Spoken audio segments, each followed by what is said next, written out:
हाँ, तो अभी सबसे पहले आपको सिलेबस अपना याद होना चाहिए था अभी, ठीक है। मेन काम तो आपका ये था। सिलेबस आपने नहीं लिखा अभी तक तो वो अभी भी गड़बड़ है कि टाइम आपके पास में कम है। इतने टाइम में आपको सिलेबस तो कम से कम याद रहे। चले फिर देखें क्या हमारा सिलेबस है और हमें उसको किस तरीके से पढ़ना है। यूनिट फर्स्ट में हम क्या क्या याद करने वाले हैं, कौन सा टॉपिक मिलके बताओगे, कौन सा टॉपिक रहेगा? पृथ्वी की उत्पत्ति, ठीक है। एक टॉपिक तो हम इसको फिक्स कर रहे हैं। सेकंड टॉपिक के अंदर हम फिक्स कर रहे हैं किसको? आंतरिक संरचना को। थर्ड टॉपिक में किसको फिक्स कर रहे हैं? नहीं, वलन और ब्रंश को कर रहे हैं, वलन और ब्रंश, ठीक है। इसके अलावा जो टॉपिक हमारा रह गया फर्स्ट यूनिट का वो कौन सा है? भू संतुलन है, और उसके साथ में कौन है? भू संतुलन के साथ में और कौन सा है? अभी चट्टान है, चट्टानों के प्रकार, उसको छोड़ दे रहे हैं अपन शॉर्ट क्वेश्चन के अंदर, ठीक है। यूनिट सेकंड के अंदर हम फर्स्ट टॉपिक इसको दे रहे हैं पहली प्रायोरिटी, ज्वालामुखी को पहली प्रायोरिटी दे रहे हैं। सेकंड पे हम दे रहे हैं किसको? भूकंप। थर्ड पे कौन है? थर्ड नहीं, इसमें हम थर्ड नहीं ले रहे, ठीक है। इसमें हम सिर्फ दो ही टॉपिक को ले रहे हैं। यूनिट थर्ड के अंदर पहला टॉपिक हम कौन सा ले रहे हैं? अभी ये पहला टॉपिक आ चुका है बाहरी शक्तियों वाला, ये आंतरिक शक्तियों वाला है। ज्वालामुखी और भूकंप आंतरिक शक्तियाँ हैं। बाहरी शक्तियों में क्या आता है? अपर्दन अपक्षय आते हैं। तो हम अपर्दन के अंदर एक तो हम ले रहे हैं नदी अपर्दन को, दूसरा हम ले रहे हैं पवन अपर्दन को, और तीसरा हम ले रहे हैं हिमानी अपर्दन को, ठीक है, हिमानी को। ये तीन टॉपिक हम यहाँ पे कर रहे हैं। इसके अलावा फोर्थ टॉपिक है यहाँ पे नहीं। नेक्स्ट फोर्थ यूनिट के अंदर हमारा फर्स्ट टॉपिक हम ले रहे हैं किसको? अभी ये आ गया है वायुमंडल, ठीक है, और यहाँ आ जाएगा जलमंडल। तो वायुमंडल, अब वायु में क्या क्या देख रहे हैं अपन? तो वायुमंडल का संगठन एवं संरचना, संरचना। दूसरा टॉपिक हम किसको ले रहे हैं? वायु दाब को। किसको भी?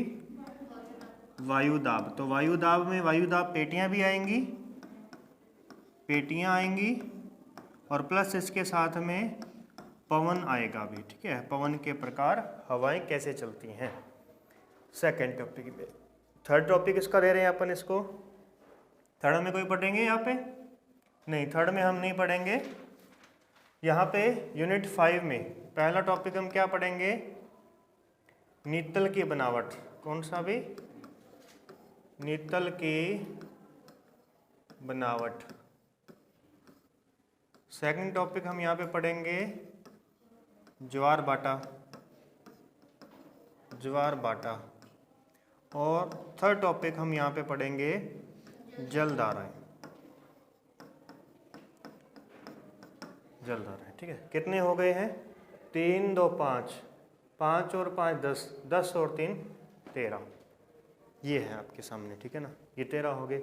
अब इस यूनिट में से आपको 2 प्रश्न आएंगे, इसमें से भी 2 प्रश्न आएंगे, इसमें भी 2 आएंगे, तो कुल मिला के 10 प्रश्न होंगे। हर यूनिट में से हमें एक प्रश्न करना है, एक प्रश्न करना है। अब यहाँ पर टॉपिक कितने हैं? यहाँ पर टॉपिक है 5, और हम कितने पढ़ रहे हैं? 3 टॉपिक पढ़ रहे हैं। तो यहाँ जो पॉसिबिलिटी है कि हमारे जो क्वेश्चन आएंगे, हमारा जो पढ़ा है वही आएगा, उसके 50% यहाँ पे है चांस कि 50% हमारे पास में आएगा। यहाँ टॉपिक है 3 और हम पढ़ रहे हैं 2, तो यहाँ पे क्या है? 100% चांस है कि हमारा इन्हीं 2 में से ही आएगा, तो हमें इन्हीं दोनों को ही पढ़ना है।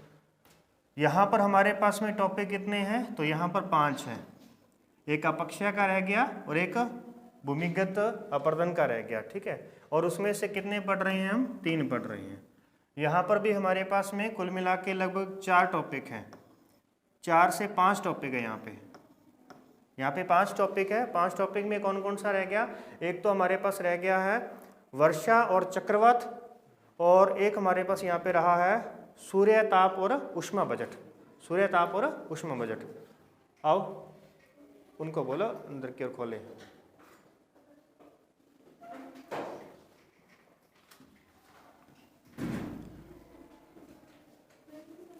तो यहाँ पर हमारे पास में 4 टॉपिक हैं, 4 में से हम कितना पढ़ रहे हैं, 2 पढ़ रहे हैं।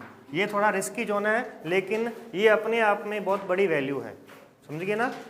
वायुमंडल की संरचना, संगठन, अपने आप में ये 2 टॉपिक बनते हैं। और ऐसे ही वायुदाब पेटियाँ और पवनें, ये अपने आप में 2 टॉपिक बनते हैं, लेकिन हम इसको एक साथ पढ़ रहे हैं ताकि टॉपिक कहीं से भी आए, भले प्रश्न यहाँ से आए, हमें यहाँ से शुरुआत करेंगे इसकी। फिर आगे हमारे पास में नितल की बनावट, इसमें हमारे पास में 5 टॉपिक हैं। एक लवणता से संबंधित पूछेगा, एक तापमान निक्षेप से संबंधित पूछेगा, और 3 टॉपिक आपके पास यहाँ पड़े हैं।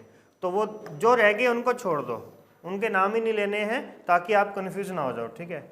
आइए अब आप ये देखें, कल वाला पेपर है, हिस्ट्री का पेपर है किसी के पास में? यहाँ पर मैं आपको एक एग्जाम्पल देता हूँ, ठीक है, अगर पेपर हो तो। देखिए मैक्सिमम सभी के पास हिस्ट्री थी, ठीक है। तो जैसे हम एक बार बड़े प्रश्नों की बात करते हैं, यहाँ आपका प्रश्न आ गया अभी, प्राचीन भारत के इतिहास के स्रोत के रूप में पुरातात्विक स्रोत का वर्णन कीजिए।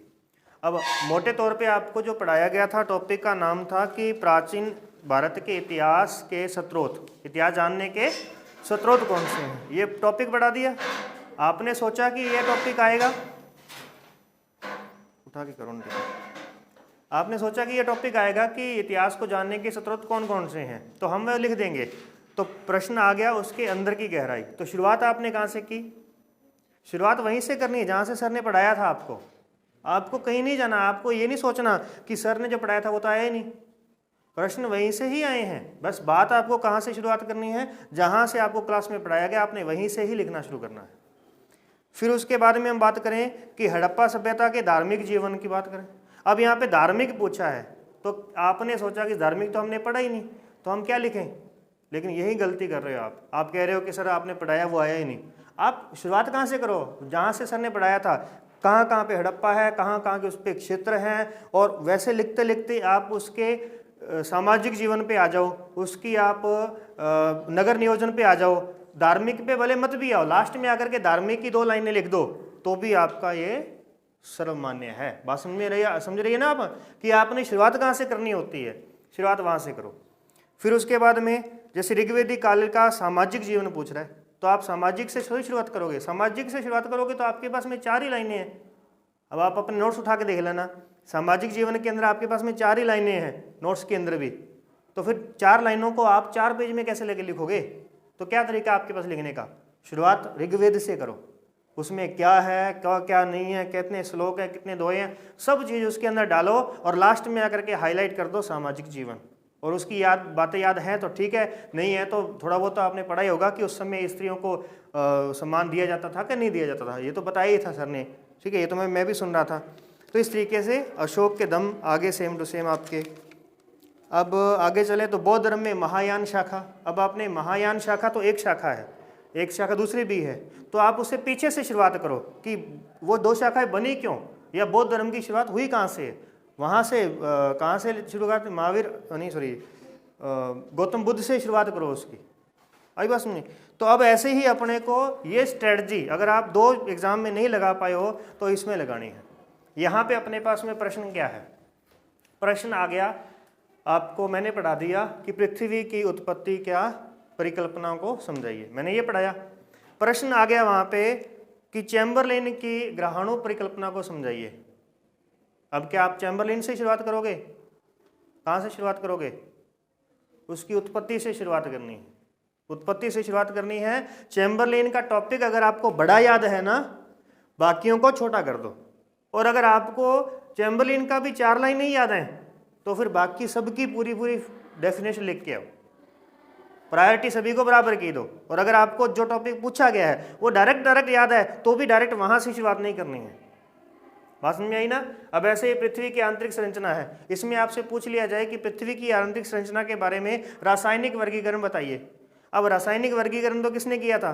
स्वेस ने, जिसने वो उसके सियाल सीमा निफे दी थी। अब वो देखा जाए तो वो टॉपिक 1 पेज का है। तो कहाँ से शुरुआत करोगे? शुरुआत करनी अपने को कहाँ से है? इसकी संरचना को ढूंढने के स्रोतों से लेना है। क्या स्रोत है हमारे पास में? प्राकृतिक, अप्राकृतिक, वो स्रोत है। उसके अंदर आगे और जाना हमें कि प्राकृतिक स्रोत कौन कौन से हैं, उनकी डेफिनेशन लिखनी है। अप्राकृतिक कौन से, उन पे जाना है। और हमें अगर स्वेस का मैटर ज़्यादा याद है, कहीं ऐसा ना हो कि आप पहले वाला मैटर तो 4 पेज में कर दो और स्वेस वाली बात लिखने के लिए आपके पास 2 ही लाइनें बचे। तो वो चीज़ भी आपने चेक करनी है कि स्वेस की हमें 1 पेज का मैटर तो याद है, तो आप चौथे पेज पे तो स्वेस को करोगे, तो फिर पहले वाले 3 पेज पे क्या करना है? तो 3 पेजों पे पहले वाला पूरा जितना मैटर हमने पढ़ा था ना, वो सारा लिखना है, सारे डायग्राम बनाने उसके अंदर। बात समझ में आ रही है? बात समझ में आ रही है तो यस बोलो ना, ठीक है, ओके। ऐसे ही हमारे पास में वलन और वंश की बात में कह रहा है कि वलन नहीं पूछे, डायरेक्ट पूछ लिया कि वंश से निर्मित स्थलाकृतियाँ। अब वो तो हमने 4 ही स्थलाकृतियाँ पढ़ी हैं, ब्लॉक है, होस्ट पर्वत है, वंश घाटी है, रिफ्ट वैली है, तो वो 4 पढ़ी है ना, तो चारों का मैटर 1 पेज का है। तो शुरुआत कहाँ से होगी? अंतरजातीय बलों से। कहाँ से शुरुआत होगी? अंतरजातीय बल, जो आकस्मिक भी हो सकते हैं और दीर्घकालिक भी हो सकते हैं।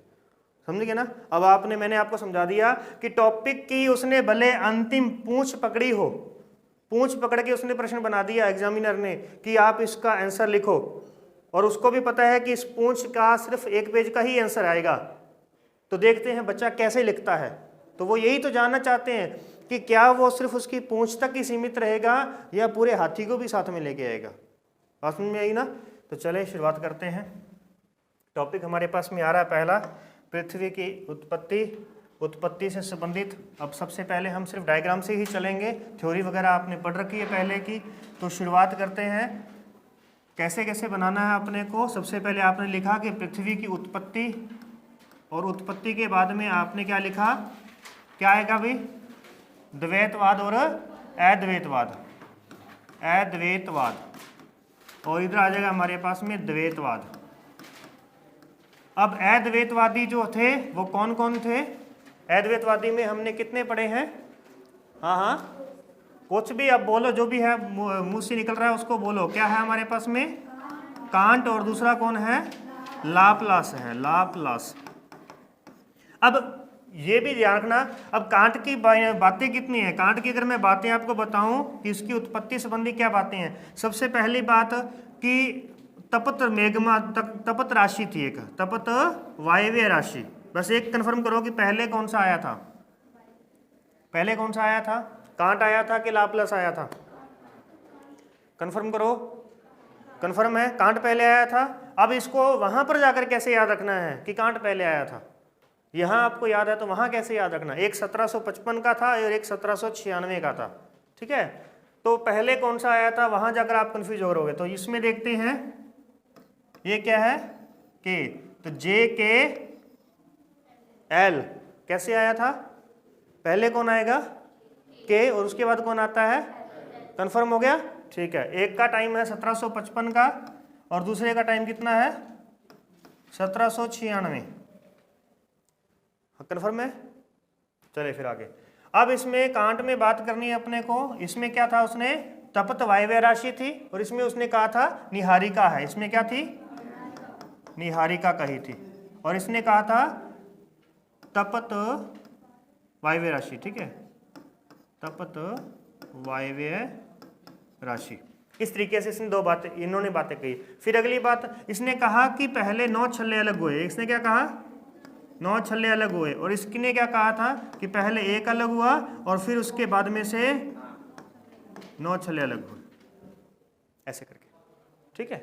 आगे जाके 9 छल्ले अलग हो जाते हैं। अब अपनी बात आ जाती है कि हमें इसका डायग्राम कैसे बनाना। बातें तो सिर्फ कितनी है? 1 2 3 बातें ही है लिखने वाली तो इसके अंदर। बाकी आप इसमें जो भी डाल सकते हो वो डालो भले। ये 3 बातें लिखनी है। इसकी बात लिखने के बाद इसका डायग्राम बनाना है। कैसा डायग्राम बनेगा? एक ये वायव्य राशि बना दोगे यहाँ पे। अब उस वायव्य राशि गर्म वायव्य राशि है, जैसे जैसे वो वायव्य राशि ठंडी हो रही है, जैसे जैसे वो क्या हो रही है? ठंडी हो रही है, वैसे वैसे उसके बाहर की जो लाइन है वो बाहर रुक रही है और दूसरी लाइन क्या हो गई? अंदर होकर के ये दूसरी यह लाइन यहाँ पे बनेगी। अगली बार फिर से ठंडी होगी तो जैसे जैसे सिकुड़ेगी, आप देखते हैं कि कहीं पर भी पानी भरा होता है, टंकी में पानी भरा है, जहाँ तक हम टंकी में पानी भरते हैं वहाँ एक स्लैब बन जाती है, मतलब उसमें एक लाइन बन जाती है। अगली बार पानी अगर नीचे चला गया तो वहाँ अपने को वो दाग धब्बा दिखेगा कि यहाँ पानी होता था, यहाँ तक पानी होता था। अगली बार फिर हम धीरे धीरे पानी यहाँ तक रखने लग गए, फिर पानी कम करेंगे तो हमें दूसरी लाइन दिखनी शुरू करेगी। सेम ऐसे ही यहाँ पर हमारे पास में क्या है, ये पूरा दाग धब्बा है। पहली बार में आपने उस दाग धब्बे को हटाया तो यहाँ पे बाहर बाहर निशान रह गया कि दाग धब्बा इतना बड़ा था।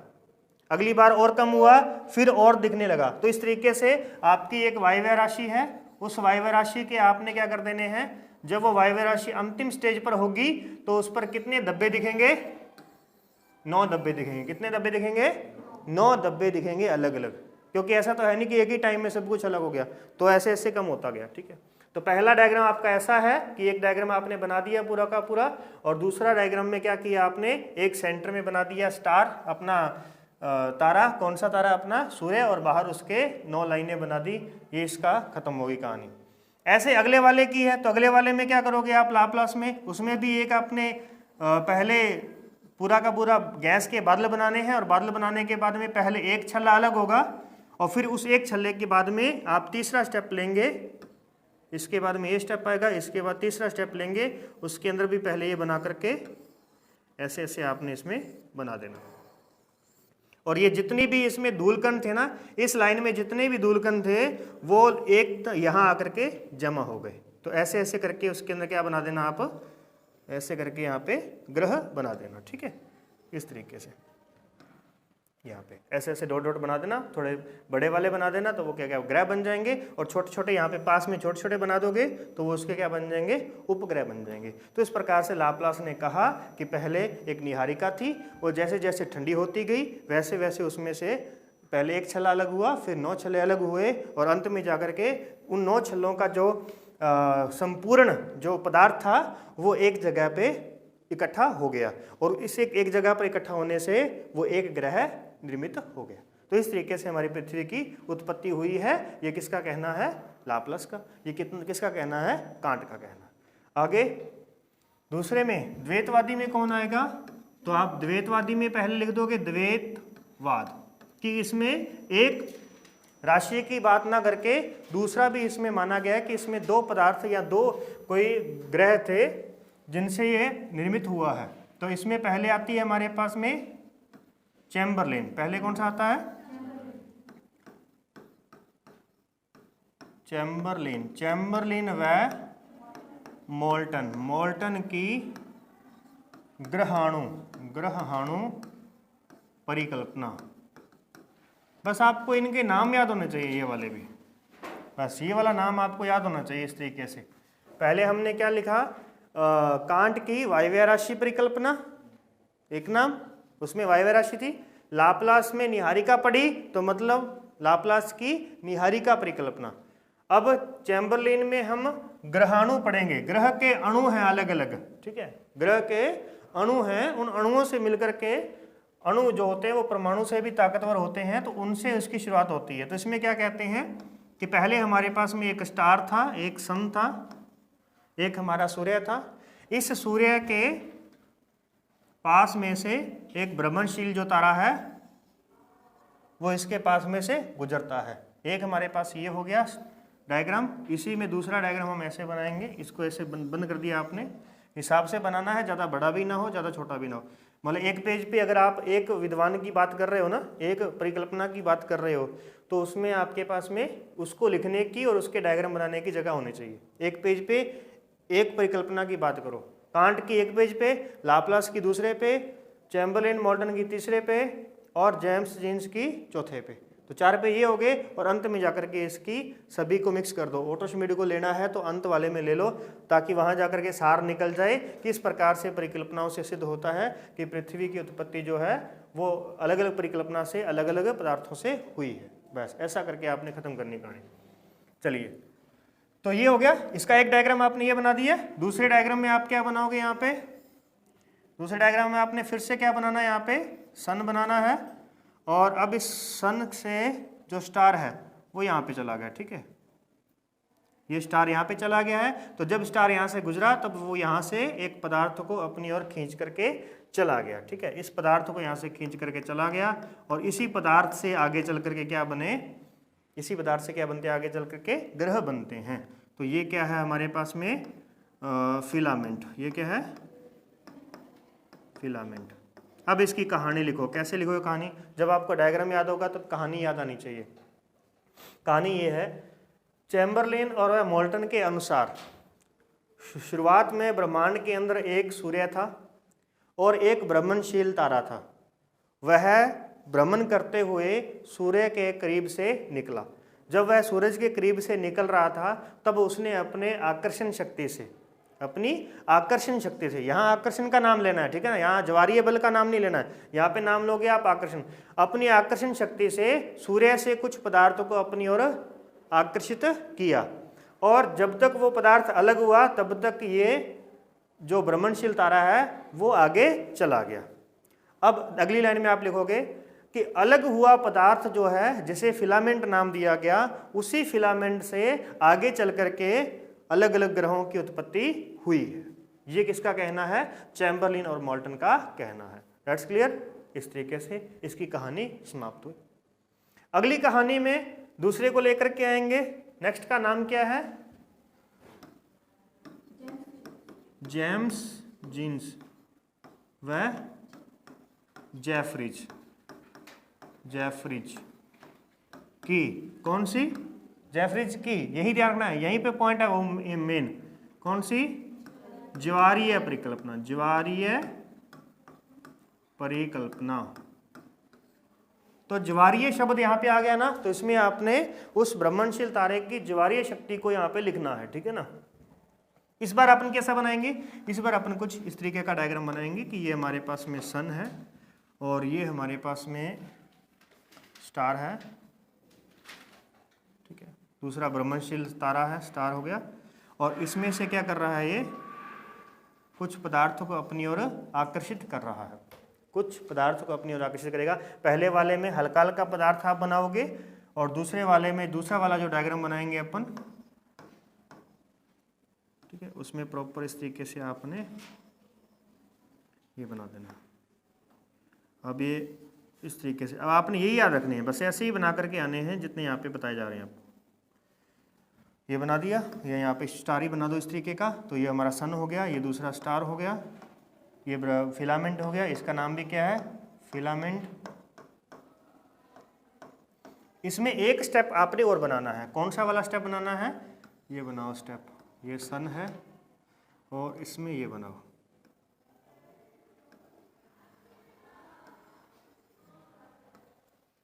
इस तरीके का, ठीक है, इस तरीके का आपने यहाँ पे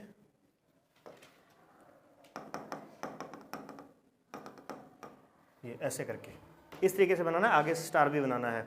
अब इसमें हुआ क्या, इसमें यहाँ पे हल्की हल्की सी ऐसे शेडो दे देनी है, ठीक है, ये होगी शेडो यहाँ पे। अब आप इसकी कहानी लिखना शुरू करेंगे। कहानी क्या है इसकी, कहानी है कि जेम्स जीन्स और जेफरीज के अनुसार शुरू में एक सूरज था और उसके करीब से एक भ्रमणशील तारा जब गुजरता है तो वह अपनी कौन सी, ज्वारीय शक्ति के द्वारा, वह अपनी ज्वारीय शक्ति से सूर्य से कुछ पदार्थ को अपनी ओर आकर्षित करता है और आकर्षित करने के बाद में वह स्टार जो है वो भ्रमण करता हुआ आगे निकल जाता है। नेक्स्ट लाइन में, भ्रमणशील तारे के द्वारा आकर्षित किया हुआ ज्वारीय बल से खींचा हुआ पदार्थ फिलामेंट कहलाता है। ये फिलामेंट जो है इसमें आगे की तरफ, सूर्य की तरफ ठोस पदार्थ हैं और उस भ्रमणशील तारे की तरफ जो पदार्थ है वो कैसे हैं, हल्के पदार्थ हैं। और इस प्रकार से जो सूरज की तरफ जो ग्रह हैं वो ठोस पदार्थ से बने हुए हैं, वे भारी ग्रह हैं, और पीछे उसके जो दूर हैं वो हल्के ग्रह हैं।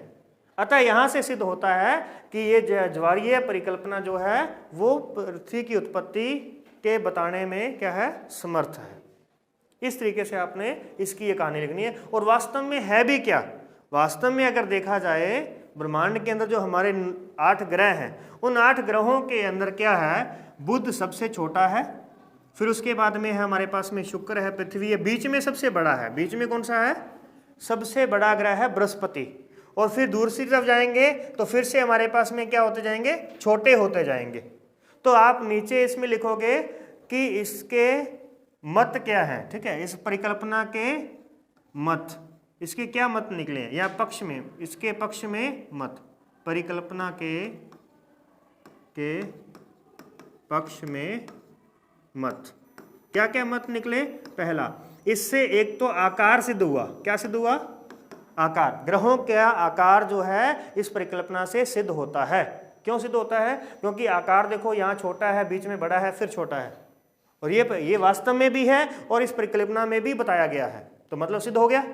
दूसरी बात, इनकी संरचना भी सिद्ध होती है इस परिकल्पना से। कैसे होती है संरचना, मतलब वो किस चीज का बना हुआ है।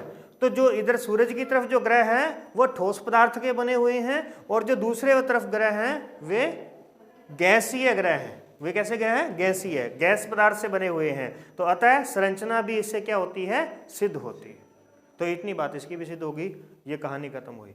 तीसरे की बात करनी है तो वो कौन आता है, ओटो श्मिड। कौन आता है अभी, रसेल को छोड़ दो, ओटो श्मिड पे आओ सीधे,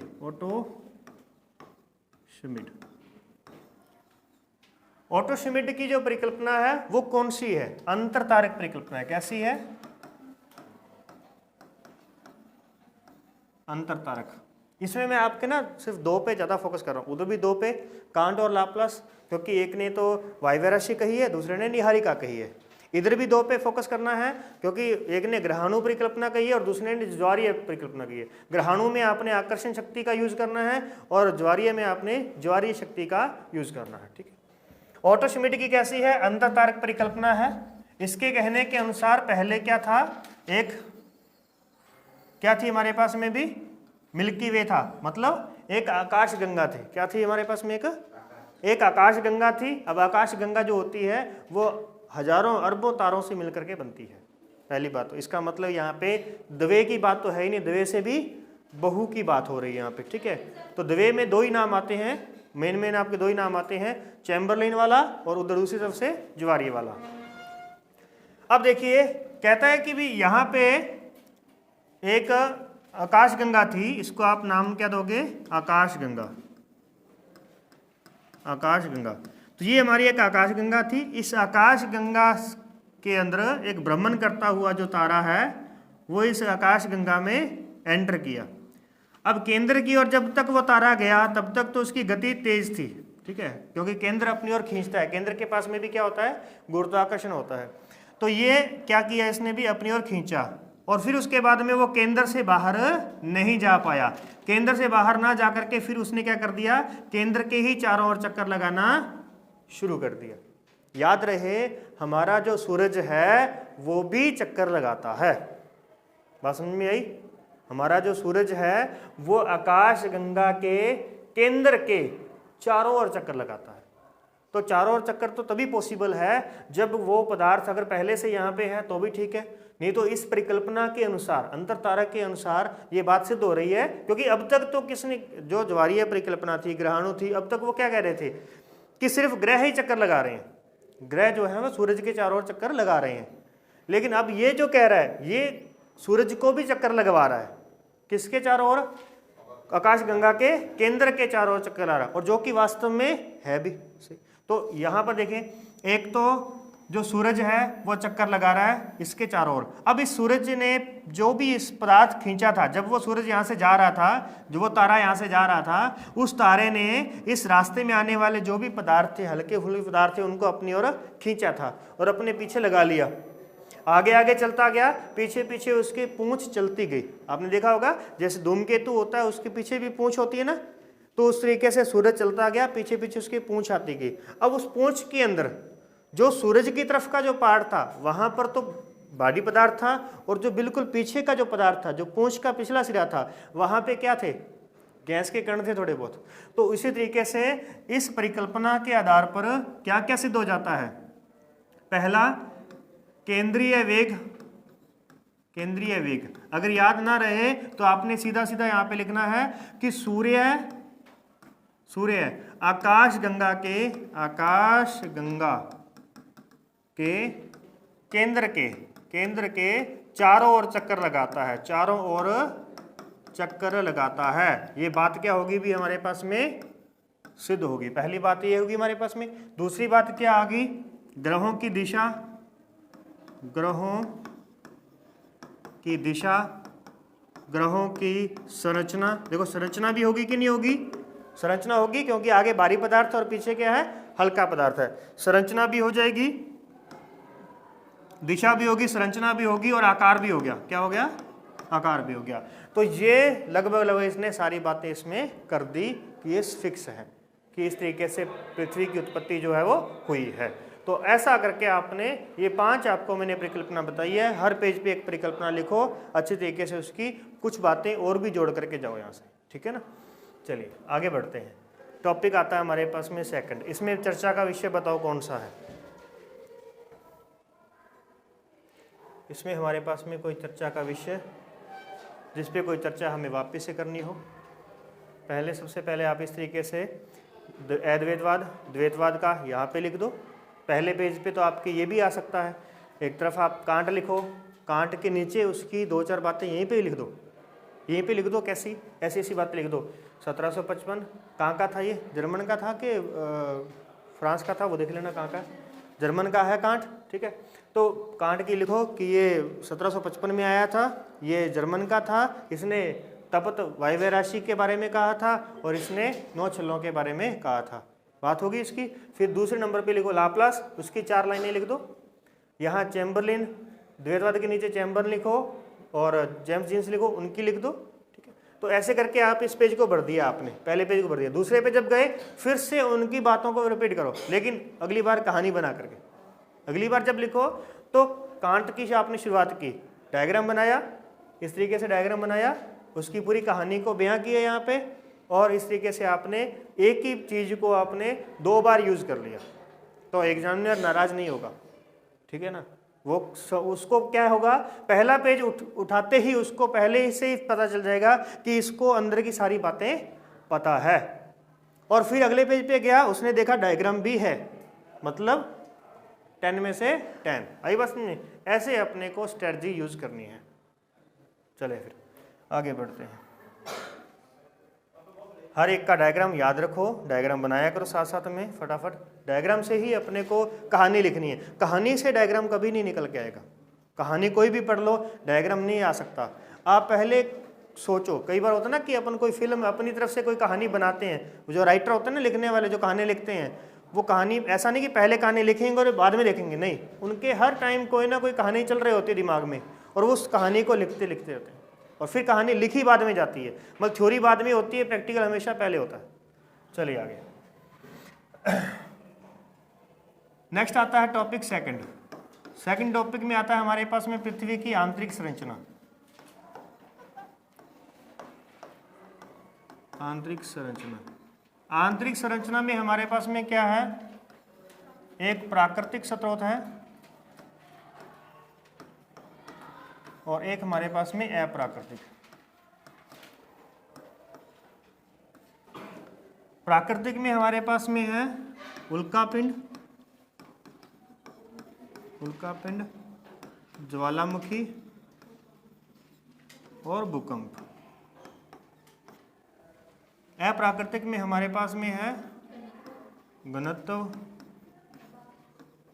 दबाव, तापमान और कांतिक तापमान।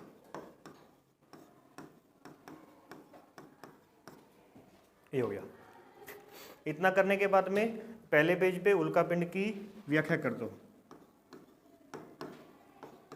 उल्कापिंड, उल्कापिंड में आप क्या लिखेंगे, यहाँ पर आपने को पहले जैसे थ्योरी लिखनी है, तो क्या थ्योरी लिखेंगे कि पृथ्वी के बाहर ब्रह्मांड के अंदर बहुत से छोटे बड़े जो हैं वो ग्रहों के टुकड़े जो हैं वो घूम रहे हैं। वे टुकड़े जब कभी पृथ्वी की ओर आते हैं तब उन्हें उल्कापिंड कहा जाता है। तब उन्हें क्या कहते हैं, एस्ट्रॉयड कहते हैं। उससे पहले उसको क्या कहते हैं, उससे पहले उसे क्षुद्र ग्रह कहते हैं। क्या कहते हैं, क्षुद्र ग्रह कहते हैं। और कहानी लंबी करनी है, कहानी लंबी करना चाहते हो तो पिछली बात को याद करो कि हमारे पास में जो ग्रह हैं उसमें सबसे पहला कौन सा है अभी? बुध है, ये तो याद रखो ही रखो कम से कम। नेक्स्ट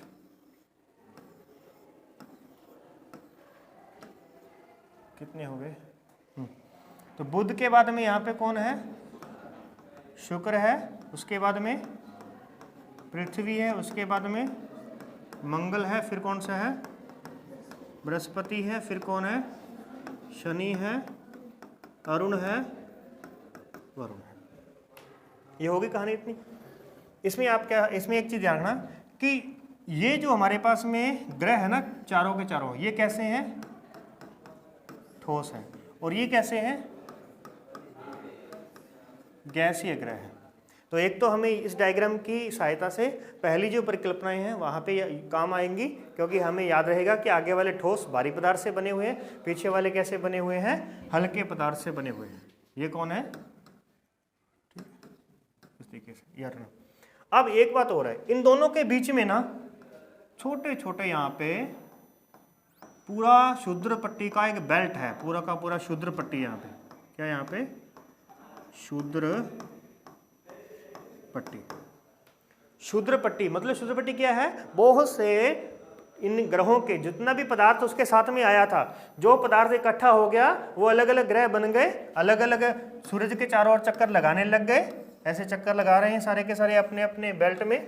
और जो चक्कर नहीं लगा रहा ना, जो कहीं ऐसे इधर उधर घूमता फिर रहा है, जो पर्टिकुलर कहीं पे भी राउंड नहीं कर रहा, वो सारा का सारा क्या है? यानी बचा हुआ कचरा। जैसे आपने मकान बनाया और ईंट के टुकड़े पड़े हैं, वो कचरा है ना जो सारा, वो ऐसे ऐसे कचरा यहाँ पे तैर रहा है। अब होता क्या है कि कई बार जैसे मंगल यहाँ पे गुजरा, जिसके पास में से मंगल गुजरा, मंगल के पास में ग्रेविटी है, बृहस्पति के पास कम है, ठीक है ना, क्योंकि बृहस्पति तो किसका है? गैस का है। और मंगल किसका है? ठोस पदार्थ है, उसके पास जमीन है। और जिसके पास में धरातल होता है, केंद्र होता है, उसके पास में गुरुत्वाकर्षण भी होता है। ये मंगल क्या करता है? अपनी ओर आकर्षित करता रहता है इन ग्रहों को, इन क्षुद्र ग्रहों को, और ये आगे चलता रहता है। अब जब तक ये क्षुद्र ग्रह इसके पास जाते हैं ना, तब तक ये खुद कहाँ चला जाता है? आगे चला जाता है। मतलब यहाँ से कोई आया, राउंड लगाया, आवाज़ लगाई कि लो भी बाहर आ, 2 मिनट बाहर आ, ऐसे इशारा किया, इसका इस गली से यहाँ से इशारा किया बाहर आ। जब तक आप वहाँ गेट पे गए तब तक वो निकल गया। तो सेम उसी तरीके से क्या हुआ, ये मंगल भी क्या करा? खुद आगे निकल गया, लेकिन आपको डिस्टर्ब कर गया। अब मैं आपको कहूँगा भी हाँ काम उठा के चल रहे हो, तो मैं तो ये कहूँगा ना, सेम इसी तरीके से ये हमारी पृथ्वी है। अब जब ये चला जाता है आगे, तो ये जो ग्रह निकला था यहाँ से, जो अपनी बेल्ट को छोड़ चुका है, अब वो जिस दिशा को उसने पकड़ लिया उसी दिशा में ही जाएगा। अब उस दिशा में आगे कौन आ रहा है? पृथ्वी आ रही है। तो अब ये पृथ्वी पर गिरेगा। आधे से ज़्यादा जितने भी एस्ट्रॉयड हमारे यहाँ पृथ्वी पर गिरते हैं, उनमें आधे से ज़्यादा हाथ किसका होता है? मंगल का। कुछ तो होता है कि आपस में टकराए, जैसे आपस में टकराए तो आपस ऐसे टकराएंगे ना, टकराने के बाद में रिवर्स हो जाएंगे, ये उधर जाएगा, ये इधर जाएगा। तो इस तरफ कोई भी आएगा, अगर पृथ्वी सामने है तो पृथ्वी पर टकराएगा, पृथ्वी अगर आगे निकल चुकी है तो शुक्र पे चला जाएगा, शुक्र आगे चल बुध पे जाएगा, नहीं तो फिर सूरज के पास जाकर के खत्म हो जाएगा। तो इस तरीके से जो भी इस बेल्ट को छोड़ जाता है ना, वो आगे कहीं ना कहीं जाकर के जरूर टकराएगा, यहाँ आगे टकरा करके वापिस आ सकता है। ठीक है, तो इसमें अगर आपने कोई भी पेन भी ऐसे पेन ब्रह्मांड के अंदर पेन ऐसे छोड़ दिया ना, तो पेन इतनी गति से जाएगा ना कि आगे आने वाला जो भी एस्ट्रॉयड होगा ना उसको भी तोड़ सकता है। बात समझ में आई ना? मतलब एक बार छोड़ना ही है आपने ऐसे करके, इसकी धीरे धीरे क्या होती जाएगी? गति बढ़ती जाएगी। ठीक है, चले, तो ऐसा करके यहाँ पे एस्ट्रॉयड गिरते हैं। अब हम इसमें कहानी को में कैसे लेंगे, इस कहानी में कैसे ऐड करेंगे? तो हम यहाँ पे लिखेंगे कि ब्रह्मांड में जो मंगल और बृहस्पति ग्रह हैं उनके बीच में पाई जाती है एक क्षुद्र पट्टी। उस क्षुद्र पट्टी में अनेक ग्रहों के टुकड़े जो हैं वो इधर उधर घूम रहे हैं। जब कभी मंगल की ग्रेविटी में आते हैं तो मंगल उसको अपनी ओर आकर्षित करता है और खुद वहाँ से चला जाता है, और इस प्रकार से आकर्षित किया हुआ उल्का जो ग्रह क्षुद्र ग्रह है वो पृथ्वी की ओर आता है, और पृथ्वी के जो एटमॉस्फेयर है उसमें आने पर उसको हम क्या कहते हैं? उल्का पिंड कहते हैं। ये उल्का पिंड वायुमंडल में जैसे ही एंटर करता है, अब वायुमंडल में एंटर करेगा, एक तो उसकी खुद की गति थी, दूसरा अब वायुमंडल में आते ही पृथ्वी भी खींचना शुरू कर देगी। तो पृथ्वी जब खींचना शुरू करेगी ना तो उसकी गति जो है और ज़्यादा बढ़ जाएगी, और ज़्यादा गति बढ़ने की वजह से जो हमारा वायुमंडल है वो उस पर क्या लगाएगा? आगे से दबाव लगाएगा, प्रेशर लगाएगा। जैसे अपनी गाड़ी अपन लेके जाते हैं, अब बस कम भागती है जबकि कार ज़्यादा भागती है। क्यों? क्योंकि कार वायु के आगे सामने थोड़ी जगह लेती है और बस ज़्यादा जगह लेती है।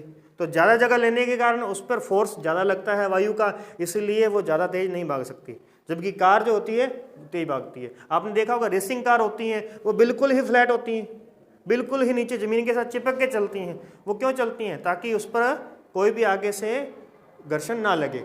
तो इस वजह से जैसे ही वो उल्कापिंड आता है उस पर घर्षण बल के कारण वो जल करके राख हो जाता है। उसका बचा हुआ मलबा जब कभी पृथ्वी पर गिरता है तो हमें वहाँ से पता चलता है कि वो पदार्थ जो है, वो जो बचा हुआ पदार्थ है वो किसका बना हुआ है। वो हम पता करते हैं तो वो निकलता है किसका भी, नीफे का। किसका निकलता है? नीफे। नीफे यानी कि nickel plus ferrum, nickel plus ferrum का वो पदार्थ है। वो उल्कापिंड किसका बना हुआ था? निकल और फेरम का बना हुआ था। तो अतः यहाँ से सिद्ध होता है कि पृथ्वी का केंद्र किसका बना हुआ है? निकल व फेरम का बना हुआ है। इसलिए उल्कापिंड हमारे केंद्र को बताने में सहायक है। कोई बात कहानी यहाँ पे? तो इस प्रकार से ये उल्कापिंड की कहानी है, ये आपने यहाँ पे लिखनी है। चले नेक्स्ट आगे चलते हैं। ज्वालामुखी में क्या होगा? ज्वालामुखी में आपने कुछ ज़्यादा बातें नहीं है हमारे पास में। ज्वालामुखी की कहानी आप ज्वालामुखी वाले टॉपिक से यहाँ पे पेस्ट कर देना ताकि मैं यहाँ पे अपना टाइम बच सके। देखो ज्वालामुखी, ज्वालामुखी के लिए आप आधा पेज छोड़ सकते हैं और भूकंप के लिए आपने 2 पेज छोड़ने हैं। भूकंप, जब मैं आपको भूकंप और ज्वालामुखी का टॉपिक पढ़ाऊंगा तब मैं आपको बता दूंगा कि आपने कितना मैटर जो है वो अपनी आंतरिक संरचना वाले में डालना है। ऐसे ही भूकंप वाले टॉपिक में जब आएंगे तो भूकंप का कितना टॉपिक हमें आंतरिक संरचना वाले में रखना है वो मैं यहाँ पे बता दूंगा। तो हम ऐसे करते हैं, अभी इसके बाद में टॉपिक कौन सा बचा हमारे पास में? सॉरी, इसके अप्राकृतिक स्रोत बचे हैं। अप्राकृतिक, तो अप्राकृतिक स्रोतों के अंदर हम सबसे पहले किसको देखेंगे? घनत्व को देखेंगे। तो घनत्व में आप लिखेंगे यहाँ पे कि घनत्व के आधार पर पृथ्वी को 3 भागों में बांटा गया है। 3 इसकी परतें मानी गई हैं। एक ऊपरी परत है, एक मध्य परत है और एक आंतरिक परत है। आंतरिक परत है। इसका घनत्व जो है वो कितना माना गया है? 2.7 से लेकर के 3.5 तक है। इसका जो हमारे पास घनत्व है वो 4.5 से लेकर के 7.5 तक है। और केंद्र का जो घनत्व है वो हमारे पास में 8 से 11 और 11 से 13। तो इसको 8 से डायरेक्ट 13 लिखो, ठीक है। यहाँ पे एक बार कितना लिखो? 8 से 13 तक इसका घनत्व है। और पृथ्वी का जो हमारी संपूर्ण पृथ्वी है, संपूर्ण पृथ्वी का औसत घनत्व कितना है? का औसत जो घनत्व है, औसत घनत्व कितना है? 5.5 ग्राम प्रति सेंटीमीटर क्यूब, प्रति सेंटीमीटर क्यूब। ये घनत्व को बताने की ये इकाई होती है। इसको हम इकाई बोलते हैं कि घनत्व को माप तो रहे हैं लेकिन किस में माप रहे हैं? जैसे दूध माप रहे हैं तो 1 हो गया, तो उसके आगे हम लिखते हैं ना कि 1 लीटर हो गया। कोई वस्तु को अगर हम तोल रहे हैं, तोलते समय हम कौन सी इकाई का प्रयोग करते हैं कि ये ग्राम है या किलोग्राम है। ऐसे ही घनत्व जो होता है ना, इसको भी देखा जाता है। इसको देखा जाता है कि 1 सेंटीमीटर क्यूब के अंदर कितना वजन है, वो उसका क्या कहलाता है? घनत्व कहलाता है। तो ये हमारी संपूर्ण पृथ्वी का औसत घनत्व है। तो आपने ये डायग्राम बनाना है। इसमें आपने ऊपरी परत, मध्य परत और आंतरिक परत 3 परतें बतानी है। तीनों का यहाँ पे घनत्व लिख दिया। इसकी थ्योरी लिखना चाहो तो थ्योरी वापस से लिख देना कि ऊपरी परत जिसका घनत्व 2.7 से 3.5 के बीच में होता है, यह हल्के पदार्थों से निर्मित है। समझिए। फिर आपने दूसरी हेडिंग लगाई मध्यम परत। तो मध्यम परत जो होती है यह 4.5 से 7.5 ग्राम सेंटीमीटर क्यूब इसका घनत्व होता है। अतः यह ऊपरी परत से भारी पदार्थों से बनी है। और नीचे वाली में आप लिखोगे कि यह सबसे भारी तत्वों से मिलकर के इसकी मतलब की उत्पत्ति हुई है, ठीक है ना, यानी उनसे बनी हुई है। तो ये भारी पदार्थों से बनी है, ये मध्यम पदार्थों से बनी है और ये हल्के पदार्थों से बनी है। हल्के पदार्थों से बनी है, इसके लिए इसका घनत्व क्या है? कम है। और भारी पदार्थ से मिलकर बनी है, इसलिए इसका घनत्व कैसा है, अधिक है। ठीक है, तो इस तरीके से आपने ये इतनी कहानी इसमें लिख सकते हैं। घनत्व के बाद में अगला कौन सा आ रहा है, दबाव। तो दबाव की कोई ज़्यादा कहानी नहीं है। दबाव के अंदर तो हमने सिर्फ ये लिखना है कि जैसे जैसे नीचे की ओर अंदर की ओर जाएंगे वैसे वैसे दबाव क्या होता है, बढ़ता जाता है। गहराई में जाने पर दबाव क्या होता रहता है, बढ़ता जाता है। तो ऊपर की जो चट्टानें होती हैं, ऊपर की जो चट्टानें होती हैं, ऊपर की जो चट्टानें हैं, चट्टानें निचली चट्टानों पर क्या करती हैं, अभी दबाव डालती हैं। और इस प्रकार से दबाव डालने और दबाव डालती हैं। अतः केंद्र में दबाव कितना होगा, 20 लाख, कितना 20 लाख मिलीबार, कितना मिलीबार। इसको किस में मापते हैं, दबाव को मिलीबार में मापते हैं, ये इकाई है इसकी। तो इस प्रकार से पहले आपने कहानी लिखी कि दबाव, ऊपरी चट्टानें निचले चट्टानों पर दबाव डालती हैं, जैसे जैसे केंद्र की ओर जाएंगे दबाव बढ़ता जाएगा। अतः इस प्रकार से केंद्र का जो दबाव है वो 20 लाख मिलीबार होगा। 20 लाख मिलीबार पर कोई भी पदार्थ द्रव या गैस अवस्था में नहीं हो सकता। अतः पृथ्वी का केंद्र कैसा है, ठोस है। हमने तो पृथ्वी के अंदर की जानकारी चाहिए थी ना कि पृथ्वी अंदर से कैसी है, तो हमने लिख दिया कि पृथ्वी ठोस है। लेकिन इसको सिद्ध किसने किया, बताया किसने कि ये ठोस है, घनत्व भी कह रहा है, क्योंकि घनत्व जैसे जैसे नीचे जा रहे हैं घनत्व बढ़ रहा है, तो घनत्व अधिक है, इसका मतलब भारी पदार्थों से बना है। भारी पदार्थों से जो वस्तु बनेगी वो कैसी होगी, ठोस होगी। अब जैसे गैस होती है, इसका घनत्व कम है, तो क्योंकि ये हल्की है, और वहीं ये टेबल है, टेबल तो उड़ नहीं रहा हवा में, तो इसका मतलब इसका घनत्व क्या है, अधिक है। घनत्व अधिक क्यों है, क्योंकि ये भारी पदार्थ से बना है। तो इसका इस प्रकार से घनत्व का जो कहना है वो भी कहता है कि केंद्र ठोस है। दबाव जो है वो भी क्या कह रहा है, केंद्र ठोस है। अब तापमान की बारी आती है। अब बारी आती है किसकी, तापमान की बारी आती है। तापमान में थोड़ी बहुत कैलकुलेशन है, अगर आप लिख के आते हो तो बहुत अच्छी बात है। अभी कैलकुलेशन क्या लिखनी है, आपने ये लिखना है कि केल्विन के अनुसार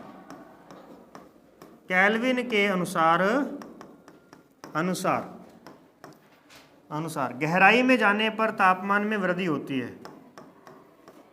गहराई में जाने पर तापमान में क्या होती है, तापमान में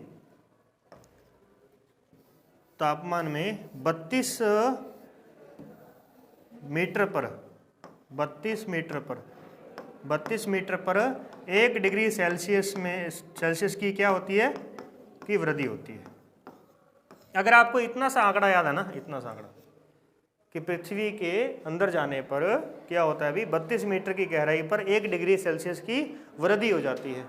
और पृथ्वी का केंद्र कितना गहरा है, पृथ्वी का केंद्र कितना गहरा है, तो 6350 किलोमीटर। कितना गहरा अभी, 6350 किलोमीटर गहरा है। इस किलोमीटर को अपन ऐसे करते हैं, इस किलोमीटर को किलोमीटर में रहने दो, इस मीटर वाली इकाई को मैं आपको किलोमीटर में कन्वर्ट कर देता हूं। आप ये देखो कि 32 मीटर पे कितना टेम्परेचर बढ़ा, 1 डिग्री सेल्सियस। तो 32 को हम ऐसे करते हैं, 1000 से गुना करते हैं, कितना बन जाएगा, 32,000 मीटर। तो 32,000 मीटर पर टेम्परेचर कितना होगा, 1000 डिग्री सेल्सियस, क्योंकि 32 मीटर पे 1 डिग्री, 3200 पे कितना, 100 डिग्री, और 32,000 पे कितना, 32,000 डिग्री सेल्सियस यहाँ पे तापमान हो जाएगा। अब आप यहाँ पे देखें कि ये जो 32,000 मीटर है ना, इसको कन्वर्ट कर देते हैं अपन किलोमीटर में। तो 1 किलोमीटर में कितने मीटर होते हैं, 1 किलोमीटर में 1000 होते हैं। तो ये बन गया 32 किलोमीटर। 32 किलोमीटर, तो 32 किलोमीटर पे कितना टेम्परेचर हो गया, 1000 डिग्री सेल्सियस तापमान हो गया। कहाँ पे, 32 किलोमीटर पे, ओनली 32 किलोमीटर। तो पृथ्वी कितनी गहराई है, 32 का डबल करो, 64 किलोमीटर पे कितना टेम्परेचर होगा,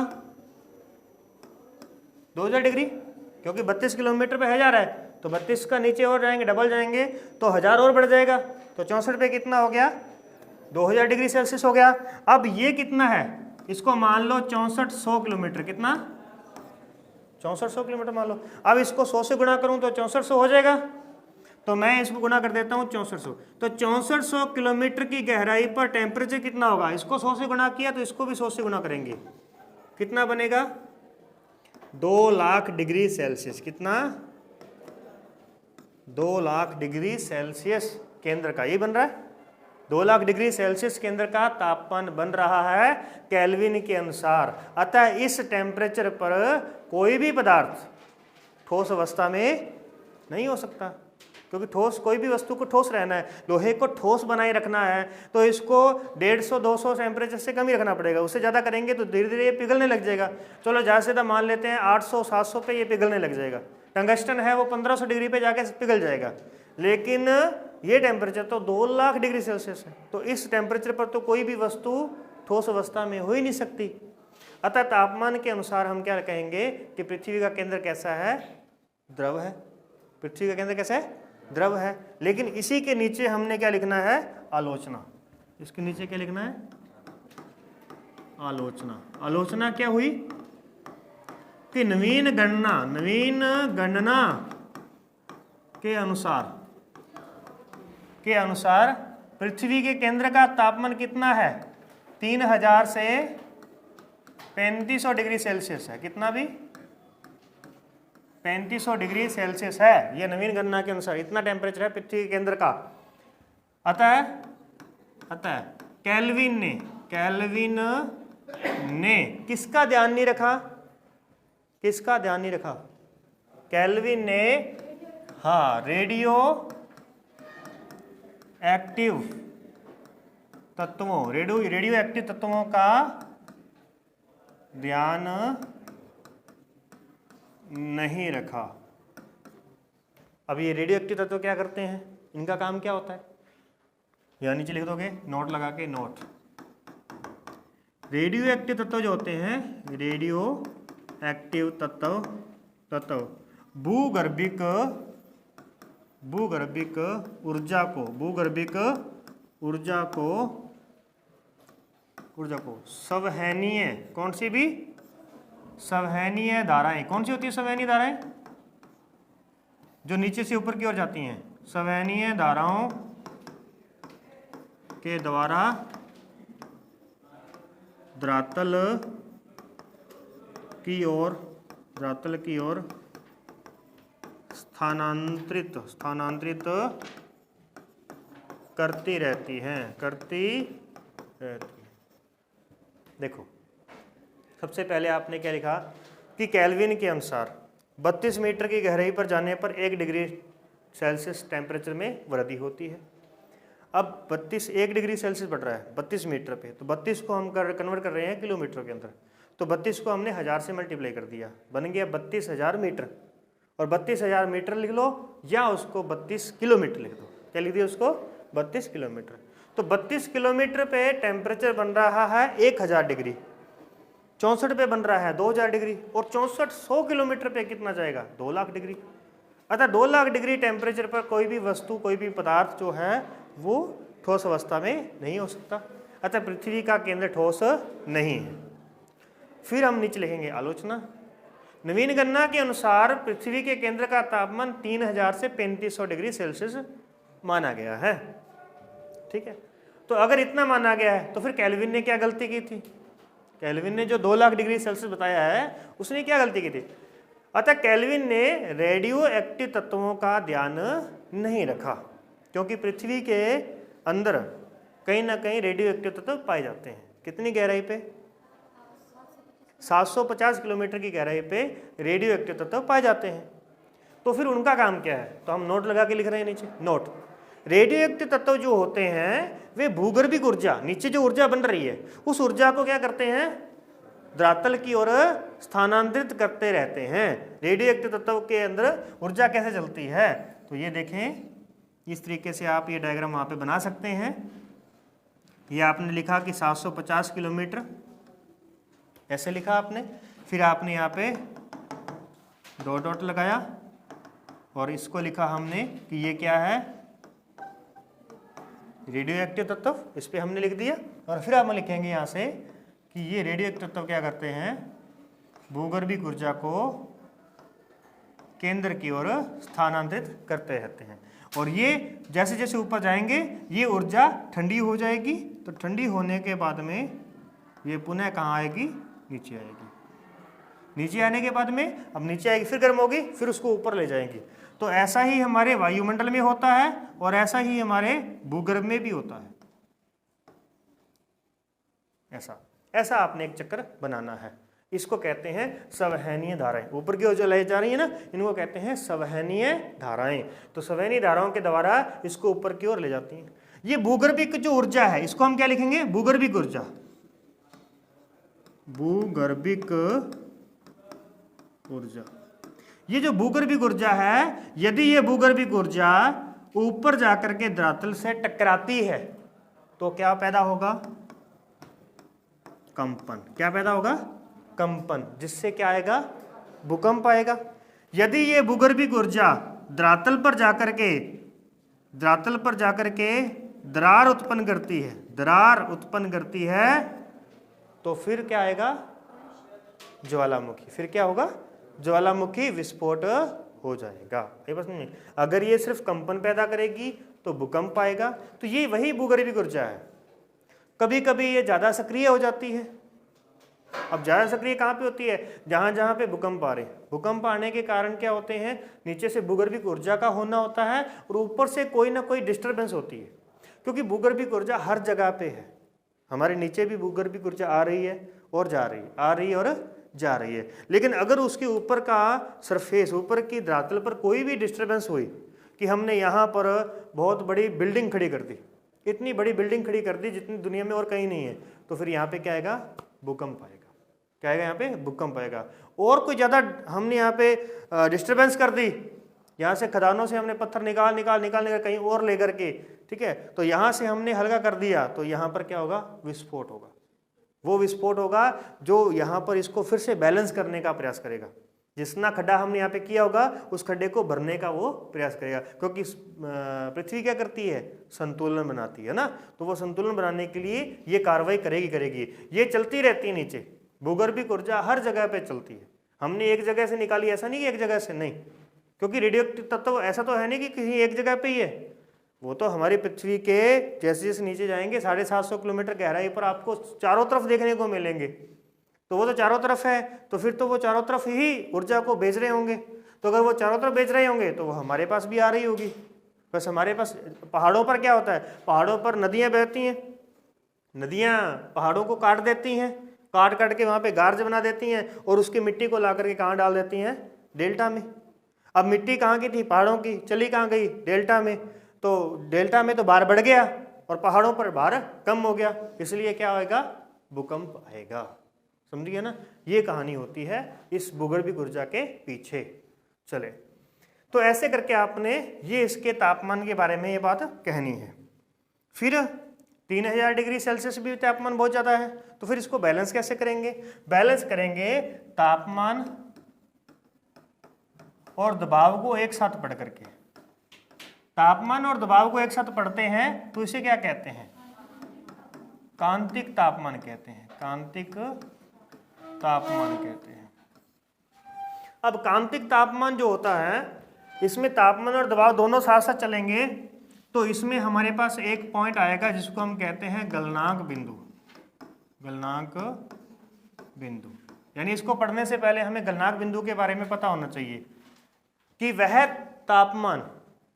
तापमान जहाँ कोई पदार्थ अपनी अवस्था चेंज करता है, ठोस अवस्था से द्रव में परिवर्तित होता है, उस तापमान को उस पदार्थ का गलनांक बिंदु कहते हैं। जैसे हमारे पास में दाल है, अब दाल हमने बनानी है, तो अगर हम दाल बिना कुकर के बनाएं, कढ़ाई में बनाएं, तो वो दाल धीरे धीरे पकेगी, क्या होगी, पक जाएगी। और दाल पड़ी तो अलग अलग रहेगी, ठीक है, लेकिन वो पक जाएगी, अच्छे से पक जाएगी।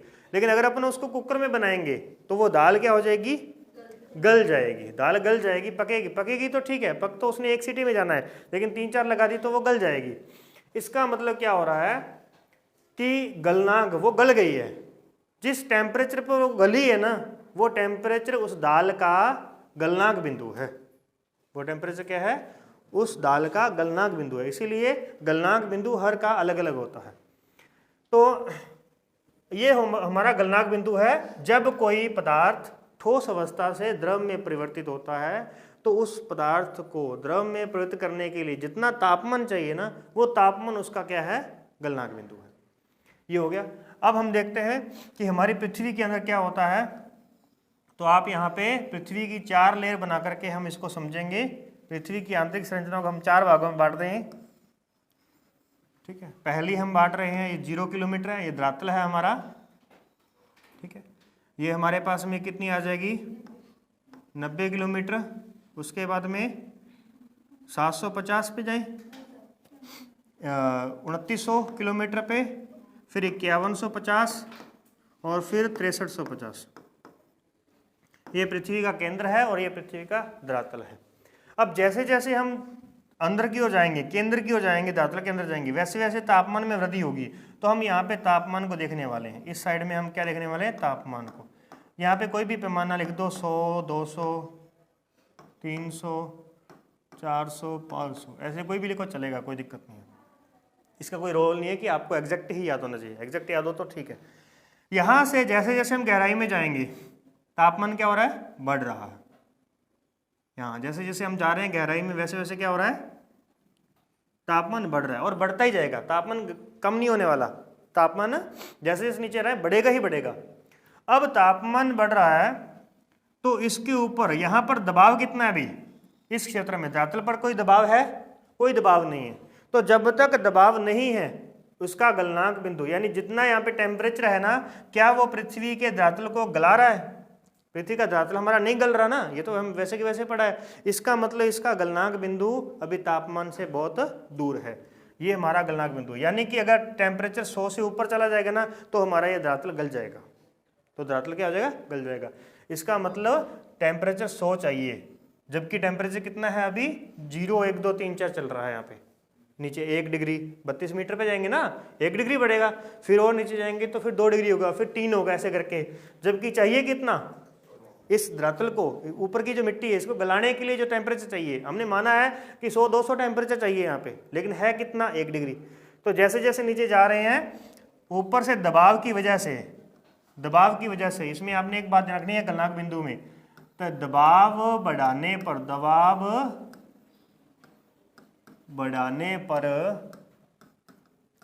गलनांक बिंदु क्या होता है अभी? नीचे गिरता है। जिस वस्तु को पिघलाने के लिए हमें 1000 डिग्री टेम्परेचर की आवश्यकता थी उस पर हमने दबाव बढ़ा दिया, और दबाव बढ़ाने से अब वो 150 डिग्री पे ही पिघल गई। जो वस्तु 1000 पे पिघलने वाली थी वो 150 पे ही पिघल जाए, इसके लिए हमें क्या करना होगा? तो हमें उसके ऊपर क्या करना पड़ेगा? दबाव बढ़ाना पड़ेगा। वैज्ञानिक कैसे करते हैं? ये जो भी अंदर की, पृथ्वी के अंदर की जो बातें निकालते हैं, जो भी एक्सपेरिमेंट करते हैं, वो ऐसे प्रयोगशाला में करते हैं। तो वहाँ पे क्या करते हैं? दबाव को बढ़ा करके कम टेम्परेचर में ही अपन उसको हासिल कर लेते हैं। तो इस तरीके से यहाँ पर क्या होता है? जैसे जैसे नीचे की ओर जाएंगे दबाव बढ़ेगा। दबाव बढ़ने से ये जो मैं लाइन लेके जा रहा हूँ ये गलनांक बिंदु की लाइन है, ध्यान रखना। किसकी लाइन है? ये गलनांक बिंदु की लाइन है। तो गलनांक बिंदु क्या हो रहा है? नीचे धीरे धीरे क्या आ रहा है? नीचे गिर रहा है। दबाव बढ़ने की वजह से गलनांक बिंदु क्या हो गया? नीचे गिरा। अब नीचे जैसे ही इस टेम्परेचर वाली लाइन को टेम्परेचर वाली लाइन से नीचे चला गया तो समझ लो कि अब पदार्थ क्या हो चुका है? द्रव अवस्था में बदल चुका है। यहाँ पे पदार्थ कैसा था? ठोस। यहाँ पदार्थ कैसा हो जाएगा? प्लास्टिक फॉर्म में बदल जाएगा। और यहाँ जाने पर पदार्थ किस में बदल जाएगा? द्रव अवस्था में बदल जाएगा, क्योंकि गलनांक बिंदु नीचे रह गया, टेम्परेचर ज़्यादा हो चुका है। पिघलने के लिए उसको 250 ही चाहिए था, लेकिन टेम्परेचर पहुँच गया 300 पे, तो ये तो 250 पे पिघल गया। अब पिघलने के बाद में क्या होता है कि जो द्रव अवस्था होती है वो नीचे दबाव कम लगाती है। निचली चट्टान पर दबाव क्या लगाती है? कम लगाती है। अब दबाव कम होने की वजह से गलनांक बिंदु वापस से क्या हो जाएगा? ऊपर उठ जाएगा। जैसे ही गलनांक बिंदु ऊपर उठा वैसे ही ये अवस्था किस में चली गई? ठोस में चली गई। तो ये आपका रियल में जाकर के पृथ्वी की आंतरिक संरचना को दर्शाता है, गलनांक, ठीक है। और ये क्या है? तापमान। तो तापमान बढ़ रहा था, गहराई में जाने पर तापमान तो बढ़ेगा ही बढ़ेगा, निश्चित है, लेकिन गहराई पर जाने पर दाब क्या होता है? बढ़ रहा है। लेकिन प्रयोगशाला में एक प्रयोग के दौरान ये पता चला कि कुछ गहराई जाने के बाद में ऊपर की जो चट्टानें होती है वो नीचे दबाव डालना बंद कर देती हैं। ये दबाव वाले टॉपिक में लाइन लिखी हुई है, ठीक है ना। दबाव वाला टॉपिक खोलोगे ना, वहाँ लाइन लिखी हुई है। तो ऊपर की जो चट्टानें हैं निचली चट्टानों पर दबाव डालना बंद कर देंगी। अगर दबाव बंद हो गया तो गलनांक बिंदु वापस से ऊपर उठ जाएगा। तो वापस से ऊपर उठा तो मतलब वो अवस्था कैसी बन गई? ठोस अवस्था हो गई। क्लियर है ना। तो ये हमारा हो गया, कंप्लीट है। यहाँ तक हमने सारे प्राकृतिक अप्राकृतिक सारे सूत्र देख लिए। अब हम इसका निचोड़ देख लेते हैं कि हमारी पृथ्वी की केंद्र कैसा बनेगा। रासायनिक आधार पर किसने वर्गीकरण किया था? रासायनिक आधार पर स्वेस ने वर्गीकरण किया था। स्वेस ने वर्गीकरण किया था। इसने कहा था कि हमारी पृथ्वी की 3 परतें हैं, कौन कौन सी? सियाल, सीमा और नीफे। सियाल सिलिका प्लस एल्यूमिनियम, सीमा सिलिका प्लस मैग्नीशियम, और नीफे मतलब nickel plus ferrum. Nickel plus ferrum. इस प्रकार से आपने इसके अलग अलग कर देने। यहाँ पे लिख देना सिलिका प्लस एल्यूमिनियम, ठीक है, सिलिका प्लस एल्यूमिनियम, ऐसे करके ये एक स्टेप, ये दूसरा स्टेप, ये तीसरे स्टेप में हम लिखेंगे यहाँ पे कि इसको क्या नाम दिया? ये हमारी भूप्रपटी है, ये कौन है? मेंटल, ये कौन है? कोर है। और यहीं पर आप इसका घनत्व भी लिख दो। कितना लिखे हैं अपने यहाँ पे? 2.7 से लेकर के 3.5, 4.5 से लेकर के 7.5 और 8 से 13। क्लियर। अब आगे बारी पूरा निचोड़ करने का। तो निचोड़ के लिए हमें क्या करना है? हमें इस प्रकार से पूरी पृथ्वी बना लेनी है। ये हमारे पृथ्वी का केंद्र है 6350 किलोमीटर का। इस पे अलग अलग परतें हैं।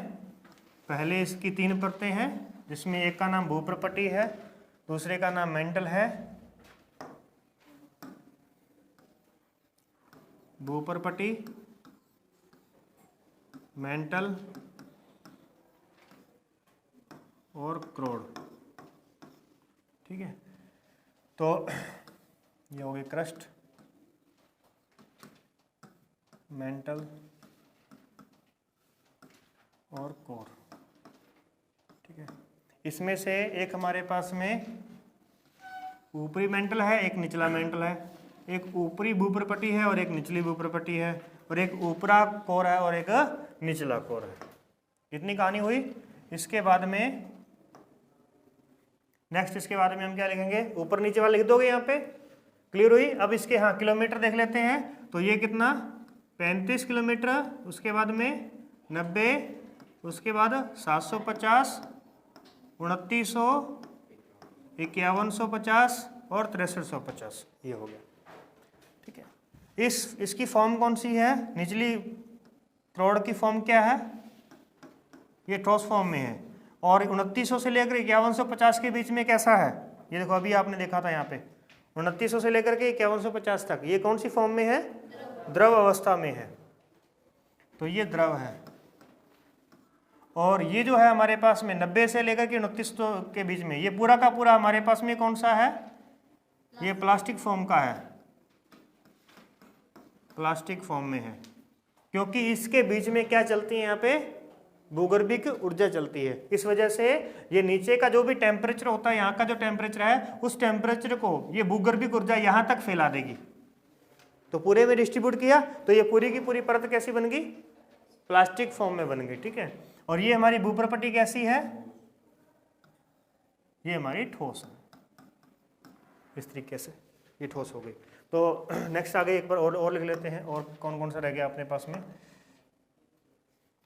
अब हमारे पास यहाँ पे 2.7 से 3.0, 3.1 से 3.5, 4.5 से 5.5 और फिर उसके बाद में 5.5 से 7.5, फिर 8 से 11, 11 से 13। ये इसका घनत्व हमने अलग अलग कर दिया, घनत्व को 6 भागों में बांट दिया। अभी तक हमने घनत्व कितने भागों में पढ़ा था? 3 भागों में पढ़ा था। ये भूप्रपट्टी है, इसके 2 हिस्से कर दिए, 3.0 तक इधर आ गया और 3.1 से 3.5 तक इधर आ गया। एक ऊपरी भूप्रपट्टी, एक निचली भूप्रपट्टी। ऐसे ही ये 4.5 से 5.5 पे आ गया और ये 5.5 से 7.5 पे आ गया। ऐसे करके हमने इसके क्या कर दिए? 3 के 6 हिस्से कर दिए। तो ये तीनों याद रखना, ठीक है ना, बाद में 3 के 6 बना देने अपने को। ये भी हो गया। अब इनके बीच में कोई भी परत होगी ना, वो अलग अलग घनत्व की है, तो 2 घनत्व के बीच में कोई ना कोई डिफरेंस तो होगा ही होगा। अब जैसे ये टेबल है, अब टेबल के ऊपर मैंने अगर ये मार्कर रखा है तो मार्कर का जो घनत्व है वो कम है, तो इन दोनों के बीच में कोई ना कोई सरफेस के बीच में जो असंबंधता, जो डिसकंटिन्यूटी जो इसके बीच में पैदा हो रही है ना, उसका नाम दिया गया है। उस डिसकंटिन्यूटी का नाम होता है, यहाँ पे क्या नाम है? कोनार्ड। क्या नाम है? कोनार्ड असंबंधता। असंबंधता। दूसरी का नाम क्या है? मोहो। इसका पूरा नाम मोहोविसियस है। मोहोविसियस। आप मोहो ही याद रखो, अकेला मोहो ही आएगा, मोहो असंबंधता आएगी तो। नेक्स्ट तीसरे का नाम क्या है? Rapid. Next Gutenberg. Gutenberg. Next Lehman. इतना आपका डायग्राम का काम है। ये डायग्राम तैयार करने के बाद में अब आप इसका एक एक पॉइंट उठाओ, उसको अच्छी तरीके से उसका निचोड़ लिख दो। सबसे पहले आपने हेडिंग लगाई भूप्रपट्टी। भूप्रपट्टी यह 90 किलोमीटर की गहराई तक का क्षेत्र है। यह ठोस अवस्था में पाया जाता है। कोनार्ड के द्वारा इसे 2 भागों में बांटा गया। अब पहला भाग यानी ए भाग, कौन सा? ऊपरी भूप्रपट्टी। इसमें क्या लिखेंगे? इसका जो घनत्व है वो 2.7 से 3.1 ग्राम पर सेंटीमीटर क्यूब है। अतः ये हल्के पदार्थों से मिलकर बना है। यहाँ सिलिका और एल्यूमिनियम की मात्रा पाई जाती है और यह ग्रेनाइट चट्टानों से मिलकर बना है। कौन सी चट्टानें यहाँ पे? ग्रेनाइट चट्टानें। दूसरा नीचे वाला आ गया, निचली भूप्रपट्टी। इसमें आपने लिखा तो ये 3.1 से 3.5 इसका घनत्व है। यह भी हल्के पदार्थों से मिलकर बनी है और यह बेसाल्ट चट्टानों से बनती है। नीचे बेसाल्ट है, ऊपर कौन सी है? ग्रेनाइट चट्टानें हैं, ठीक है। और ये भी ठोस अवस्था में है। चलिए अब आगे आ गया कौन सा? नेक्स्ट 2 नंबर पे लिखेंगे। दूसरा आ गया हमारे पास में मेंटल। मेंटल यह प्लास्टिक फॉर्म में है। इसका जो घनत्व है वो 4.5 से लेकर 7.5 है, क्योंकि अभी तक मेंटल की बात हो रही है। इसे भूप्रपट्टी से अलग करने वाली जो असंबंधता है वो है मोहो। मोहो असंबंधता इसको भूप्रपट्टी से अलग करती है, मेंटल को। और रैपिड असंबंधता मेंटल को 2 भागों में बांटती है। रैपिड जो असंबंधता वो क्या करती है? मेंटल को 2 भागों में बांटती है। तो ए भाग ऊपरी मेंटल और ब भाग निचला मेंटल। ऊपरी मेंटल का घनत्व ये है, इसकी गहराई यहाँ तक की है, और निचला मेंटल जो है उसकी गहराई 750 से लेकर के 2900 तक की गहराई है, ठीक है। और इसका जो घनत्व है वो 5.5 से लेकर 7.5 तक है।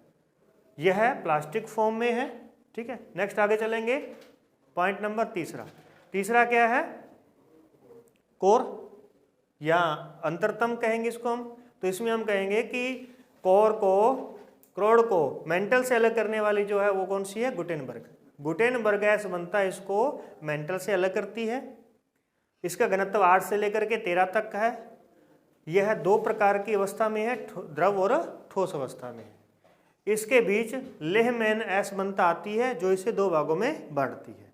ऊपरी, यहाँ पे इसको ऊपरी नहीं कहते, यहाँ पे इसको हम कहते हैं बाहरी। क्या कहते हैं इसको? बाहरी कोर और आंतरिक, ठीक है। तो हम लिखेंगे ए भाग में क्या लिखेंगे? बाहरी क्रोड। तो बाहरी क्रोड में हम लिखेंगे इसका घनत्व 8 से 11 तक है। यह द्रव अवस्था में पाया जाता है। इसकी गहराई 2900 से लेकर 5150 किलोमीटर तक है। यह भारी पदार्थों से मिलकर बना हुआ है। फिर आएंगे आंतरिक कोर में, और आंतरिक कोर में फिर से वही कहानी लिखेंगे। घनत्व 11 से 13, ठोस अवस्था है, और दूसरा क्या हो गया, ये पृथ्वी का केंद्र है, और यह भारी पदार्थों से, निकल और फेरम जैसे पदार्थों से मिलके बना है। कहानी खत्म। इस तरीके से हर एक की कहानी अगर आप अलग अलग करके अलग अलग बताओगे ना तो ज़्यादा एरिया ले लोगे, नहीं तो फिर कम पड़ जाएगा। तो फिर तो अभी तो यार 2 ही टॉपिक हुए हैं। थोड़ा फास्ट इसको ना डायग्राम बना लो, ये डायग्राम याद रखो, ठीक है सारे।